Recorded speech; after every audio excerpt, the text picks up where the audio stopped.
Alors les amis, maintenant, je vais vous démontrer que vous êtes déjà consacrés, au même titre que j'en parlais tout à l'heure dans un autre enseignement, que vous êtes habités par l'Esprit Saint.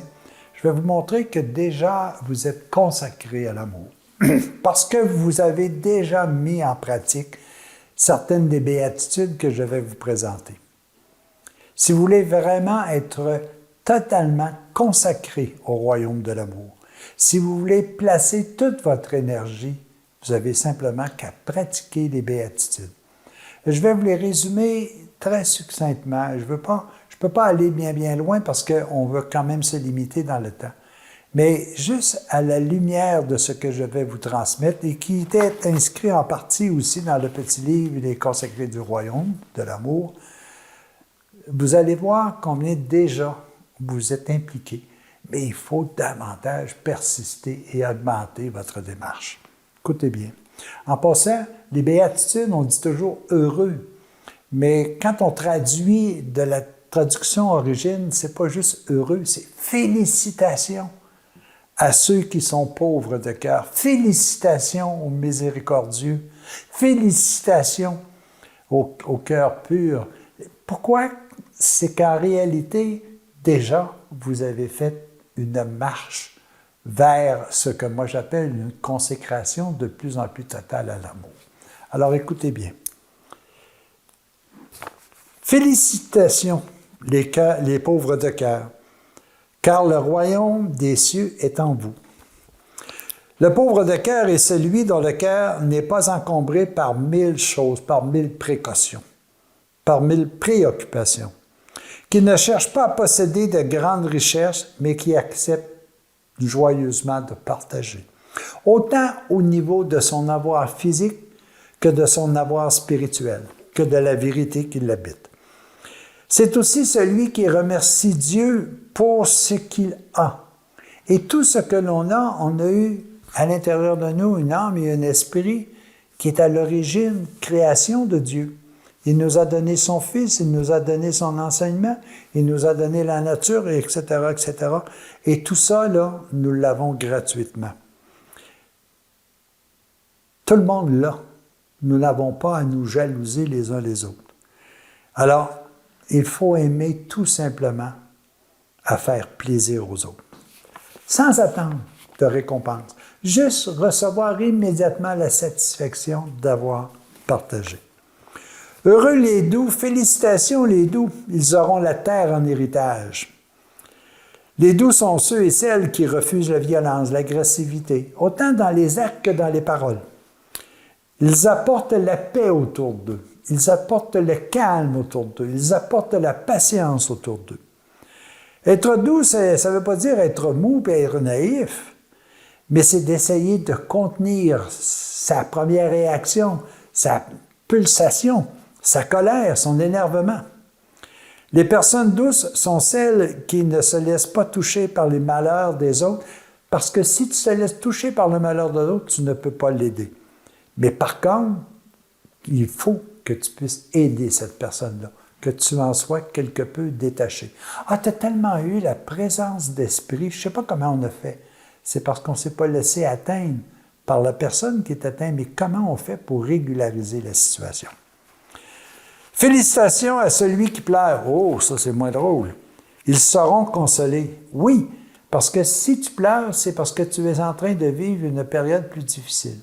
Et cette période-là, elle t'est nécessaire pour que tu puisses véritablement comprendre un aspect qui t'a échappé par la sagesse. On dit toujours que la sagesse, comment est-ce qu'on dit? On dit que la sagesse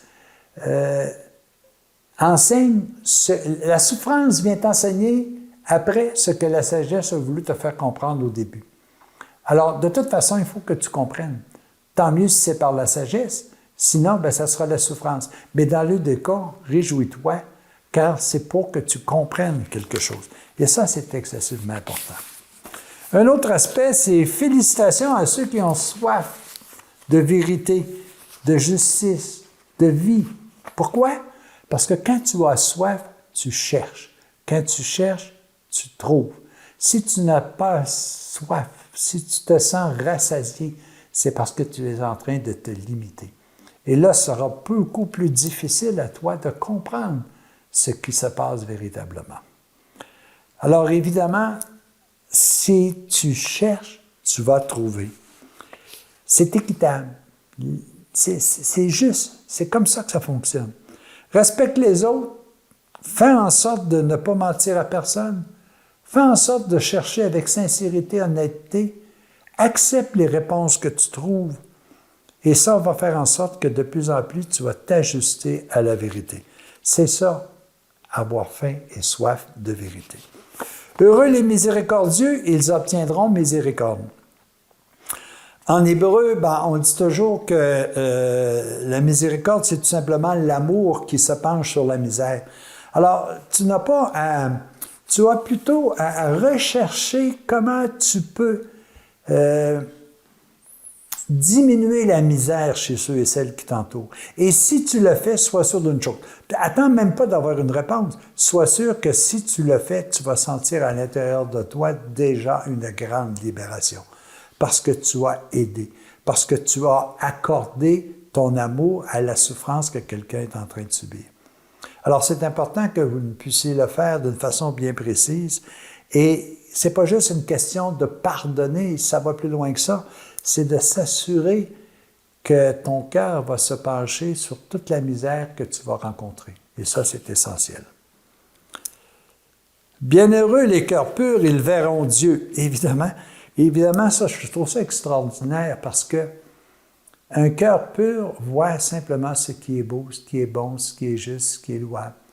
Et si tu recherches uniquement ça, tu ne peux pas faire autrement que voir Dieu. Même à l'intérieur de tous ceux et celles qui t'entourent, qui bien souvent, même des fois, moi je dis, oh boy, Seigneur, tu dois te sentir serré là, à l'intérieur de cette personne-là. Mais il est là pleinement, il est aussi pleinement là qu'à l'intérieur de moi, sauf que cette personne ne le manifeste pas encore pleinement. Alors, si tu te gardes pur et que tu cherches toujours ce qui est beau, bon, juste et louable, tu ne peux pas faire autrement que voir Dieu. Félicitations les artisans de paix. Ils seront appelés fils de Dieu. Travailler pour la paix, évidemment, on peut le faire de différentes façons. On peut le faire en essayant d'être un médiateur entre deux personnes qui vivent des situations difficiles, soit parce qu'ils n'ont pas la même compréhension de ce qui vient se passer. Tu peux être aussi un artisan de paix en ne propageant pas des mensonges, en ne propageant pas de la haine, en ne propageant pas des situations colériques de guerre. Tu peux être aussi un artisan de paix tout simplement en priant pour ceux et celles qui sont dans des conflits à travers le monde. Alors ça, c'est important que vous puissiez aussi être des artisans de paix. Je vais terminer en disant, félicitations et ceux et celles qui seront persécutés à cause de moi. Ça veut dire quoi, ça? Ça veut tout simplement dire que, comme quelqu'un me disait un jour, quand ça va mal, c'est parce que ça va bien. Puis quand ça va bien, trop bien, inquiète-toi. Il y a quelque chose en quelque part qui est en train de te contrôler et ce n'est pas nécessairement l'amour. Alors, si un jour tu te sens persécuté parce que tu veux agir avec la paix, justice, le bonheur, bravo, parce que c'est sur ce chemin-là que tu trouveras Dieu. Les amis, un autre outil qui nous est donné pour que nous puissions véritablement nous consacrer au royaume de l'amour, c'est de mettre en pratique à chaque instant. Puis ça, c'est pas des paroles, c'est des paroles bibliques, oui, parce que c'est Jésus qui nous les a dit, mais c'est des paroles totalement spirituelles et elles habitent chacune des 8 milliards de personnes qui sont sur la terre. À tous et à chacun, félicitations d'être ces gens. À la prochaine.